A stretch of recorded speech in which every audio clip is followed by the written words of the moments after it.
Next idiom is, he made a back-of-the-envelope calculation of the costs.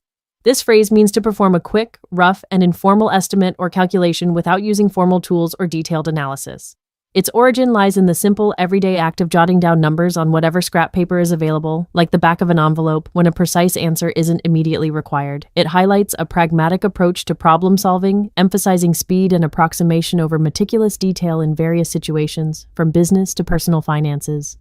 Let's see how this idiom is used in context. For our first example, before presenting his idea, John made a back-of-the-envelope calculation of the potential profits. Here, John needed a quick sense of profitability without getting bogged down in extensive financial modeling. It was a preliminary estimate to gauge feasibility. Our second example is, the mechanic gave me a back-of-the-envelope calculation for the repair, saying he'd provide a detailed quote later. In this scenario, the mechanic offered a speedy, informal estimate to give the customer an idea of the cost, knowing a more precise figure would follow. Both examples illustrate the idiom's core meaning, a rapid, informal estimation, perfect for initial assessments or when a precise number isn't immediately crucial.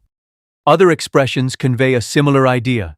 A rough estimate is perhaps the most direct synonym, simply meaning an approximate calculation.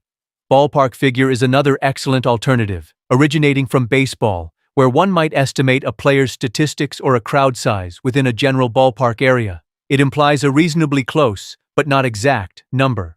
While rough estimate is very general, ballpark figure often suggests a slightly more refined approximation than a pure back-of-the-envelope calculation, which can be extremely crude. Choose back-of-the-envelope when emphasizing the speed and informal nature of the calculation. To wrap things up, he made a back-of-the-envelope calculation of the costs. Describes a quick, informal, and often unrefined estimate. It comes from the practical act of jotting down numbers on any available scrap of paper for a speedy approximation. This idiom is incredibly useful when you need a general idea or a preliminary assessment without investing time in a formal analysis. Remember it next time you need to quickly gauge something, whether it's expenses, profits, or simply how many cookies to bake for a party. It's a testament to practical, on-the-fly thinking. I'll see you next time with another great expression. Next idiom is the company announced belt-tightening due to low sales. This phrase means that a company or anyone is cutting back on spending and reducing expenses, often because they have less money coming in. It means they are practicing fiscal austerity. The origin comes from the literal act of tightening one's belt when experiencing hunger. When food was scarce, people would physically tighten their belts to alleviate the uncomfortable feeling of an empty stomach. This imagery transferred to financial situations, signifying a period of enforced frugality and reduced expenditure. It's a vivid way to describe careful spending. Let's look at a couple of examples to see how belt-tightening is used in different contexts. In our first example, our family had to practice some serious belt-tightening after my spouse lost their job. We see a personal and immediate financial impact. The family needs to significantly reduce their spending to cope with a sudden loss of income, illustrating a direct and often difficult necessity for frugality. Then, in the second example, the government announced a period of belt-tightening, cutting funding for several non-essential programs. The idiom applies to a larger, institutional level. Here, belt-tightening refers to a strategic decision to reduce public spending, indicating a broader economic adjustment. Both examples show a reduction in spending, but one is personal and the other is governmental. There are a few similar expressions that convey a similar meaning, but with subtle differences. Cut corners implies reducing effort or quality to save money or time, sometimes with a negative connotation of sacrificing standards. So, while it involves saving, it can suggest a compromise in quality. Live frugally describes a general lifestyle of being economical and not wasteful, often by choice, rather than a temporary forced reduction due to hardship. It emphasizes wise and careful spending habits as a way of life. Belt-tightening specifically implies a forced reduction due to necessity or financial pressure, often a temporary measure until conditions improve. To recap, belt-tightening refers to the act of reducing spending and cutting costs, usually due to financial difficulties or a need for austerity. It originates from the literal act of tightening one's belt when hungry, a powerful image for making do with less. This idiom is widely used in both personal and corporate contexts to describe necessary financial adjustments. When you hear about belt tightening, you'll know it's time for some serious financial prudence. Keep this vivid image in mind when discussing financial constraints. I'll see you next time with another great expression. Next idiom is, this software uses bleeding-edge technology. This phrase describes something that is extremely new, innovative, and often carries a certain level of risk or uncertainty due to its novelty. It suggests that the technology is at the forefront of development, pushing the boundaries of what's possible. The term likely emerged in the 20th century, combining the idea of a leading edge with the dramatic imagery of something so advanced it's almost dangerous or untried, like a surgical instrument cutting into new territory. Let's see how bleeding-edge technology works in context. Our first example is, the startup's new AI model is considered bleeding-edge technology, still in beta but showing incredible promise. Here it emphasizes the AI model's novelty and potential, despite being in an early, unperfected stage. For our second example, many early adopters are willing to pay a premium for bleeding-edge gadgets, even if they occasionally have bugs. This sentence highlights the desirability of owning the very latest innovations, even with the understanding that such newness might come with initial glitches or unproven reliability. Both examples showcase how the idiom conveys both excitement and the inherent risks of being at the forefront of technological advancement. Two similar expressions are cutting edge and state of the art. While cutting edge is very close in meaning to bleeding edge, implying the newest developments, bleeding edge often suggests a higher degree of risk, experimentation, or unprovenness. State-of-the-art typically refers to the best current technology available and proven, without necessarily implying the experimental or risky aspect of bleeding edge. Use bleeding edge when you want to emphasize both the novelty and the potential unreliability or groundbreaking nature. To recap, bleeding edge technology describes the absolute newest, most innovative, and often experimental technologies that are pushing boundaries. It carries a nuance of pioneering spirit, but also potential unreliability due to its untested nature. Remember, it's stronger than cutting edge and implies a greater degree of newness and potential risk.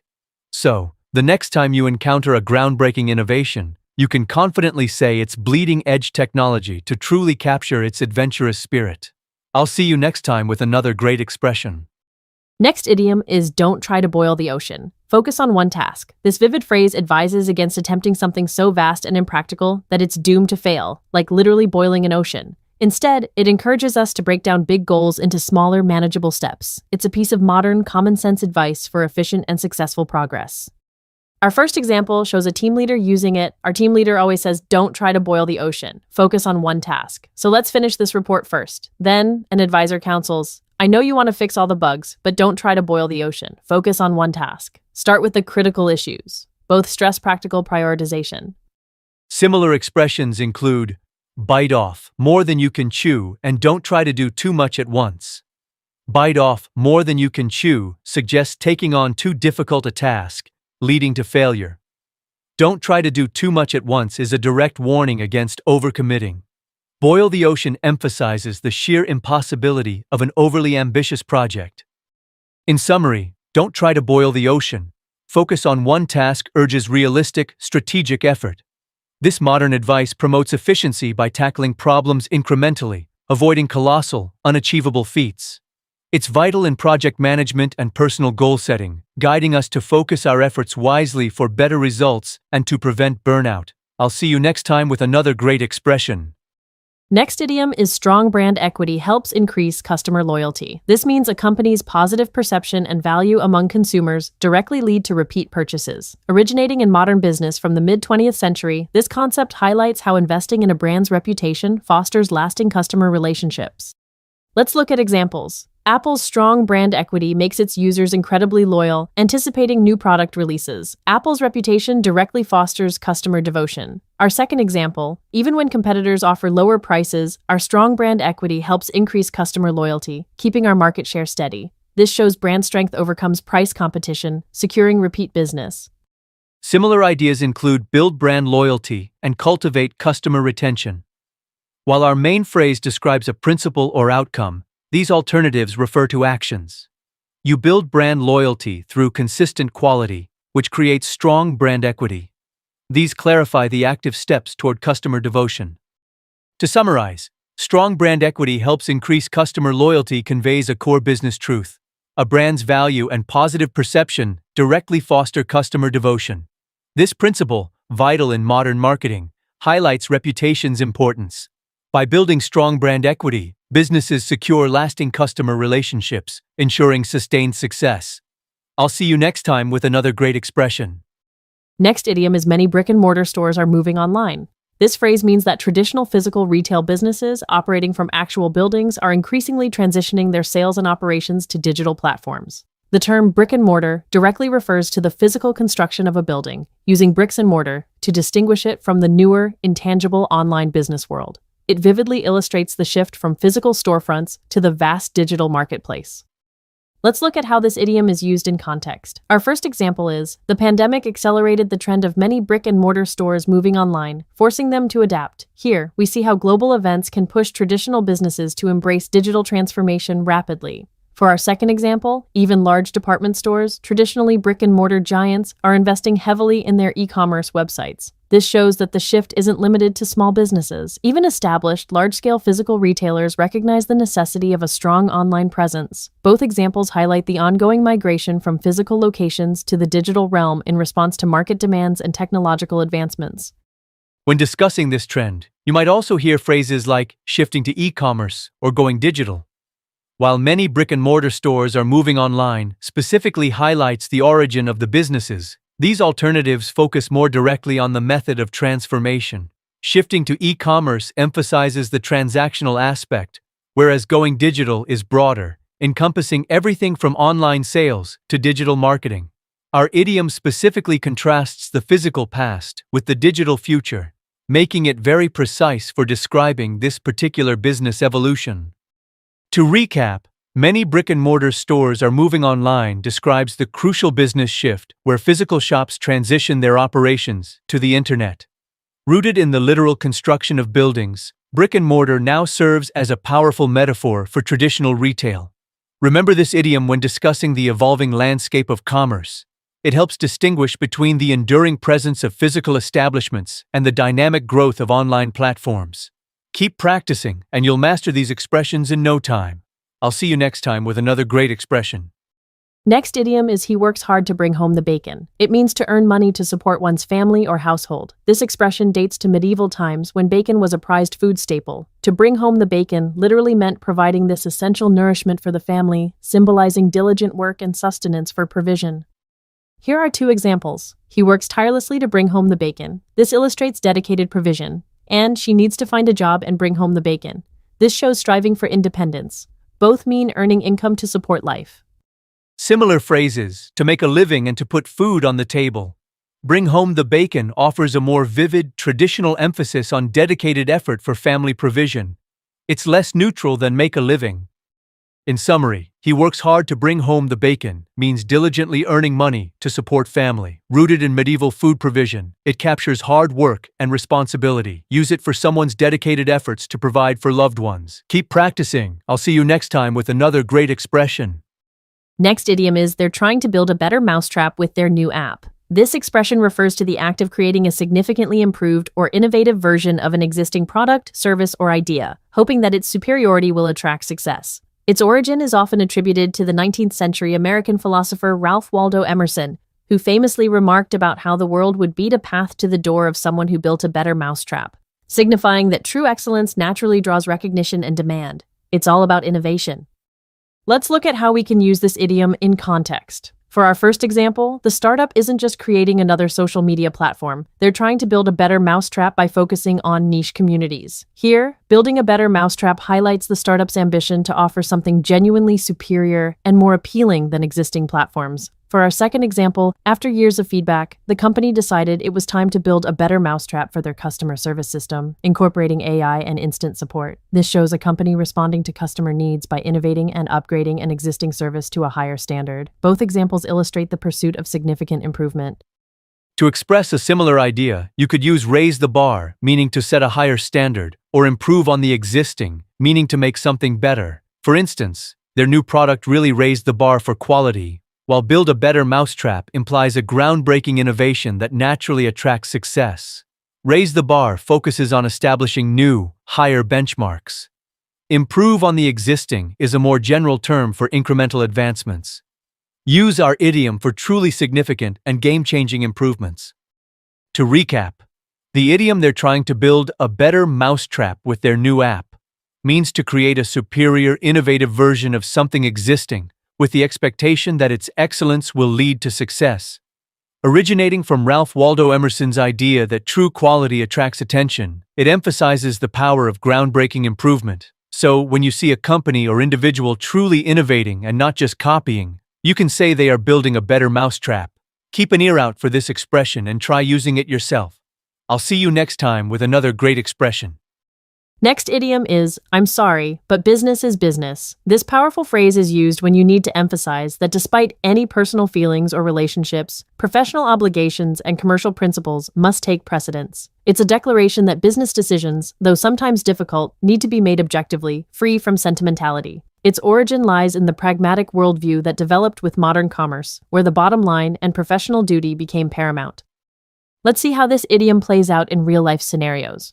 Our first example illustrates a situation where a friend has a late payment. I know we're old friends, but regarding your late payment, I'm sorry, but business is business. I have to charge you the standard late fee. Here, the speaker acknowledges the personal relationship but firmly separates it from the financial obligation. The second example shows a tough corporate decision. Laying off staff is painful, but with the current economic climate, the board decided, I'm sorry, but business is business, and cut costs to ensure the company's survival.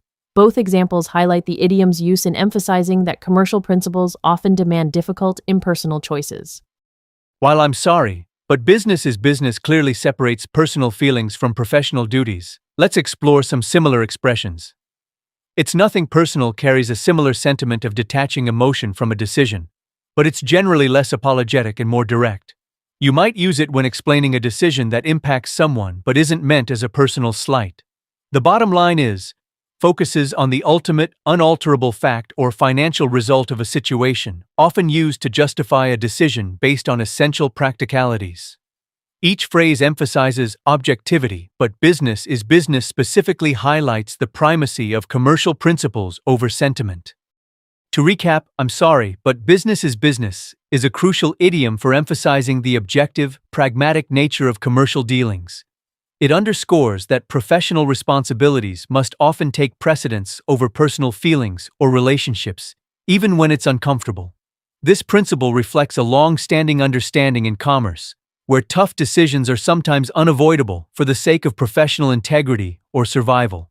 So, next time you need to clearly separate personal sentiment from a commercial necessity, remember this idiom to convey your message effectively and professionally. I'll see you next time with another great expression.